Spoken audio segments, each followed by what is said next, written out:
Helmet ధరించి ఉద్యోగం చేయడం ఎక్కడైనా చూసారా? ఇక్కడ చూడొచ్చు. ఎందుకంటే ప్రభుత్వం శిథిలావస్థకు చేరుకున్న భవనాలను మరమ్మతులు చేయించకపోవడం ఉద్యోగుల పాలిట శాపంగా మారింది.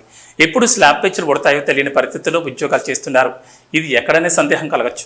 మంచిర్యాల జిల్లాలో పశు వైద్య కేంద్రంలో జరిగిన సంఘటన వివరాల్లోకి వెళ్తే, మంచిర్యాల జిల్లా కాతీపేట మండల కేంద్రంలో పశు వైద్య కేంద్రంలో భవనం పురాతనం కావడం చేత మరమ్మతులకు నోచుకోకపోవడం, వర్షాకాలం కావడంతో స్లాబ్ తడిసి పెచ్చులు ఊడి కింద పడడం జరుగుతోంది.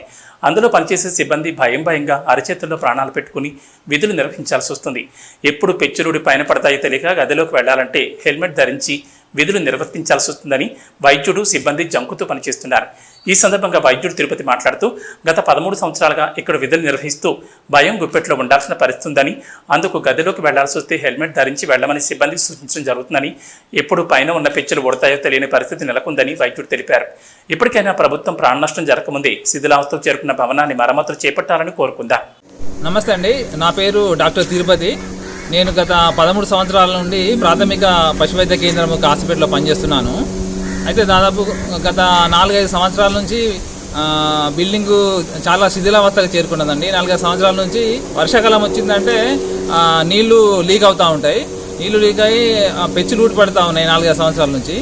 అప్పటి నుంచి మాకు భయంగా ఉంటుంది. హాస్పిటల్లో ఉండాలంటే భయం అవుతుంది. ఎందుకంటే 4 సంవత్సరాల క్రితం మాకు స్టోర్ రూమ్లో ఫస్ట్ పెచ్చులు ఊడి పడ్డాయండి.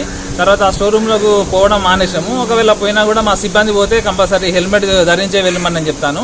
మా సిబ్బంది కూడా అట్లే హెల్మెట్ ధరించి వెళ్తారు. అయితే పోయిన సంవత్సరం కూడా ఈవెన్ అంతకుముందు నేను కూర్చున్న రూమ్ కొంచెం బాగానే ఉండే. పోయిన సంవత్సరం నుంచి నేను కూర్చున్న రూమ్లో కూడా నీళ్లు అడుస్తున్నాయి. తర్వాత పోయిన సంవత్సరం కూడా పెచ్చులు ఊడి పడ్డాయండి. మా అటెండర్కు జస్ట్ ఒక త్రుటిలో ప్రమాదం తప్పింది. ఆయన ముందర ఇట్లా రూమ్లోకి ఎంటర్ అవుతున్నాడు, పెచ్చులు ఊడిపడ్డాయి. దాంతో ఆయనకు పెద్ద ప్రమాదం తప్పింది. అయితే నిన్న కూడా మేము హాస్పిటల్లోకి వచ్చినాము.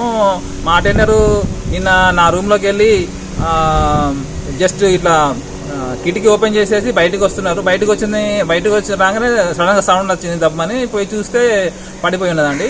సాధారణంగా మేము అప్పటి నుంచి మేము ప్రతిసారి లోపలికి వెళ్తున్నామంటే హెల్మెట్ పెట్టుకునే మేము లోపల రికార్డ్ రాయడం కానీ, ఎవరైనా వస్తే సంతకాలు చేయడం కానీ అట్లాంటివి ఉంటే కంపల్సరీ నేను హెల్మెట్ పెట్టుకునే చేస్తానండి. ఎందుకంటే మా ప్రాణాలను కూడా కాపాడుకోవాలి కదా, దానికోసమని ముందు జాగ్రత్తగా మేము హెల్మెట్ పెట్టుకొని డ్యూటీ చేస్తాం.